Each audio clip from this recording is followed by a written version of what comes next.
नमस्कार, जय हिंद दोस्तों। One day exam crack study YouTube channel के माध्यम से मैं पीके कुशवाहा आप लोगों का हार्दिक स्वागत करता हूं। दोस्तों, आज हम लोग बात करने वाले हैं सौर मंडल के बारे में। सौर मंडल जो कि एक बहुत बड़ा विषय है, इसलिए इसे हम दो भागों में पढ़ेंगे। ठीक है, आज बात कर लेते हैं सौर मंडल से जुड़ी कुछ तथ्यों की और सूर्य के बारे में। सौर मंडल से पहले ब्रह्मांड की उत्पत्ति हुई थी। ब्रह्मांड की उत्पत्ति के लिए हमारा एक वीडियो 3 मिनट या 3.5 मिनट का पड़ा हुआ है, आप लोग देख सकते हैं। ब्रह्मांड जैसे जैसे युग बदलता गया, वैसे वैसे ब्रह्मांड के बारे में अनेक प्रकार की बातें बदलती चली गई। हमारे खगोल शास्त्री कई प्रकार की बातें करते रहे और 20वीं शताब्दी में जाकर हमारी दुग्ध मेखला या मिल्की वे मंदाकिनी का आविष्कार हुआ या खोज हुई। ठीक है, तो अब हम पहले जान लेते हैं सौर मंडल में ब्रह्मांड से रिलेटेड कुछ क्वेश्चन। उसके बाद में हम लोग बात करेंगे सूर्य के बारे में, जो कि सूर्य पहले कहा जाता था कि पूरे ब्रह्मांड का केंद्र है पृथ्वी। ठीक है, जैसे कि प्रारंभ में पृथ्वी को संपूर्ण ब्रह्मांड का केंद्र माना जाता था। क्या माना जाता था? केंद्र माना जाता था। और इस सिद्धांत को टालमिन ने दिया था। किसने? खगोल शास्त्री थे टालमिन ने दिया था। टालमिन रहते थे मिस्र यूनान में। इन्होंने सिद्धांत दिया था भूकेंद्रित सिद्धांत। 140 ईस्वी में भूकेंद्रित सिद्धांत दिया था। इन्होंने बताया कि पृथ्वी एक केंद्र है और सभी पिंड, जितने भी पिंड हैं, ग्रह हैं, वो सभी के सभी घूमते हैं किसके? पृथ्वी के चारों ओर। ठीक है, इसके आगे जब खगोल शास्त्रियों ने खोज की तो सूर्य ब्रह्मांड का केंद्र है, यह जानकारी दी कॉपरनिकस ने। किसने दी? कॉपरनिकस ने। निकोलस कॉपरनिकस ने बताया 1473 से 1543 के बीच में। इन्होंने बताया कि सूर्य ब्रह्मांड का केंद्र है। क्या बताया? सूर्य ब्रह्मांड का केंद्र है। इन्होंने सिद्धांत दिया सूर्य केंद्रित सिद्धांत। क्या? सूर्य केंद्रित सिद्धांत दिया है कॉपरनिकस ने। अक्सर क्वेश्चन आ जाता है सूर्य केंद्रित सिद्धांत किसने दिया? तो आंसर हो जाएगा कॉपरनिकस ने दिया है। केपलर ने बताया 1571 से 1630 में। केपलर ने ग्रही कक्षाओं के नियमों की खोज की। किसकी? नियमों की खोज की। परंतु इन्होंने भी सूर्य को ब्रह्मांड का केंद्र बताया। क्या बताया? केंद्र बताया।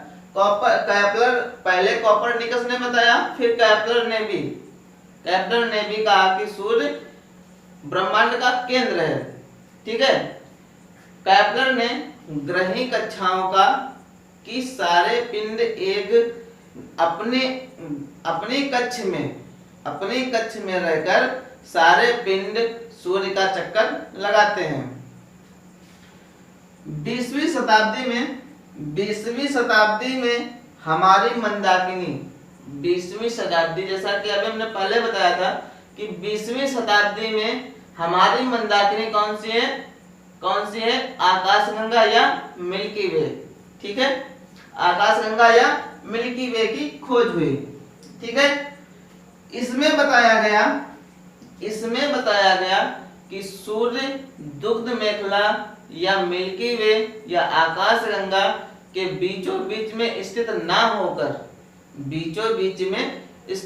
होकर के यह एक कोने पर, कहा? एक कोने पर या एक सिरे पर स्थित है। ठीक है, और सूर्य पूरा चक्कर लगाता है किसका? दुग्ध मेखला हमारी मंदाकिनी का। इस सूर्य की स्पीड होती है 250 किलोमीटर प्रति सेकंड। कितनी स्पीड होती है? अपने अक्ष पर घूमने की रफ्तार होती है 250 किलोमीटर प्रति सेकंड। और पूरा मंदाकिनी का एक चक्कर सूर्य लगाता है मंदाकिनी का 250 मिलियन वर्ष में। 250 मिलियन वर्ष में इसे ब्रह्मांड दिवस भी कहा जाता है। तो दोस्तों सौर मंडल में 8 ग्रह हैं। कितने? 8 ग्रह हैं और एक तारा है। जो तारा है उसका नाम है सूर्य। सूर्य क्या है? तारा। सूर्य है तारा। क्या है? तारा। यह गैसीय गोला है। क्या है? ये तारा है और गैसीय गोला। कैसा गोला? गैसीय गोला। गैसीय गोला है। सूर्य में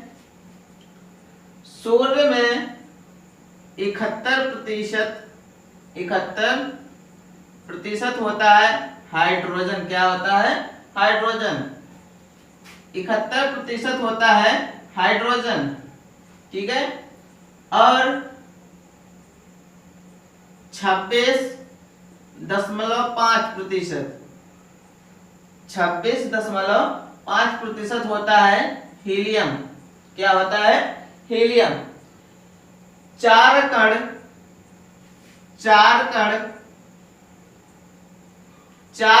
हीलियम के चार कण हाइड्रोजन के मिलने पर एक कण हीलियम का बनता है। ठीक है, सूर्य में होता है नाभिकीय संलयन। क्या होता है? नाभिकीय संलयन। सूर्य में जब नाभिकीय संलयन होता है जिसके कारण सूर्य में ताप निकलता है। क्या निकलता है? ताप निकलता है। सौरमंडल का प्रधान होता है सूर्य।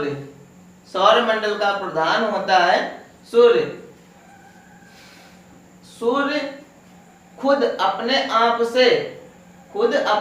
से प्रकाश को उत्पन्न करता है, गर्मी उत्पन्न करता है। सूर्य में हाइड्रोजन होता है 71%, हीलियम होता है 26.5%। 4 कण हाइड्रोजन से मिलकर बनता है एक कण हीलियम का। कितना? एक कण बनता है हीलियम का, जिससे उसके अंदर नाभिकीय संलयन प्रक्रिया होने के बाद में सूर्य में ताप निकलता है। सूर्य में जैसे मान लिया ये सूर्य है, सूर्य में जो ये प्रकाश देता है यहाँ पर, इसे कहते हैं सूर्यकृत। क्या कहते हैं? सूर्यकृत।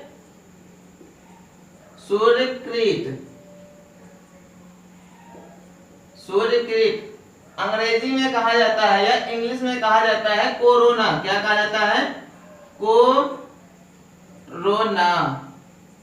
कोरोना। जिस प्रकार इस शब्द का प्रयोग इस प्रकार अभी हमारे यहाँ बीमारी वायरस चल रहा है कोरोना, क्योंकि उसमें जो उभय जैसे सूर्य के प्रकाश की ये किरणें निकलती हैं, उसी प्रकार इस वायरस में छोटे छोटे से किरणें जैसे निकले हुए, इसीलिए इसे कोरोना नाम दिया गया है। कोरोना सूर्य के इस टाइप को देखकर बीमारी का नाम भी, वायरस का नाम भी कोरोना रख दिया गया। ठीक है, जब पूर्ण सूर्य ग्रहण होता है, जैसे ये पूरा का पूरा छिप जाता है। क्या हो जाता है? छिप जाता है। तो जो रोशनी, जो प्रकाश हमें दिखाई देता है वो कोरोना के वजह से या सूर्य किरीट के वजह से दिखाई देता है। इसे कहा जाता है सूर्य का मुकुट। क्या कहा जाता है? सूर्य का मुकुट। पृथ्वी पर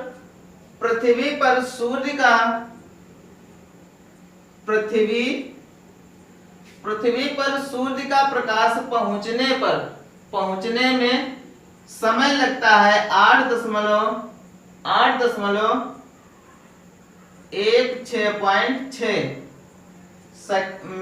मिनट, 8 मिनट 16 सेकंड कह सकते हैं।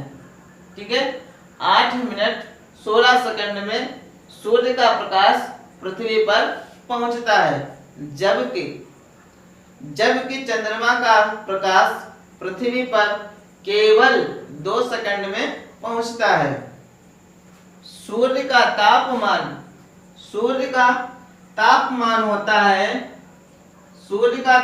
होता है 6000 डिग्री सेंटीग्रेड। कितना होता है? 6000 डिग्री सेंटीग्रेड। सूर्य का तापमान 6000 डिग्री सेंटीग्रेड होता है। पृथ्वी पर सूर्य के प्रकाश का 2 अरबवां भाग या हिस्सा पहुंचता है। 2 अरबवां भाग पृथ्वी पर सूर्य के प्रकाश का पहुंचता है, जिसमें से 30% सूर्य का ताप, जिसमें से जो पृथ्वी पर प्रकाश आता है उसका 30% भाग अंतरिक्ष में रह जाता है। कहाँ रह जाता है? अंतरिक्ष में। उसके बाद में पृथ्वी पर जब आता है तो पेड़ पौधे, समुद्र, महासागर, सागर, ये सब भी सूर्य के प्रकाश को एब्जॉर्ब कर लेते हैं। सूर्य में कुछ धब्बे से उठते हैं। इनकी आयु होती है 22 वर्ष। जो सूर्य में धब्बे उठते हैं उनकी आयु होती है 22 वर्ष। जब नीचे से ऊपर की ओर पहले 11 वर्ष ये धब्बे उठते हैं, उसके बाद 11 वर्षों में यह समाप्त होने लगते हैं। ठीक है, पहले 11 वर्ष बढ़ते जाते हैं, उसके बाद धीरे धीरे घटते जाते हैं। जब धब्बे सूर्य की सतह पर पहुंचता है, कहाँ? सतह पर पहुंचता है, तो हमारी पृथ्वी पर चुंबकीय सुई, रेडियो, बिजली से चलित यंत्र, उनमें कुछ खराबी आ जाती है या गड़बड़ी हो जाती है। सूर्य का व्यास पृथ्वी से 110 गुना बड़ा है। कितना बड़ा है? 110 गुना बड़ा है पृथ्वी से। तो दोस्तों, आशा करता हूं कि यह वीडियो आपके लिए उपयोगी सिद्ध होगा। धन्यवाद।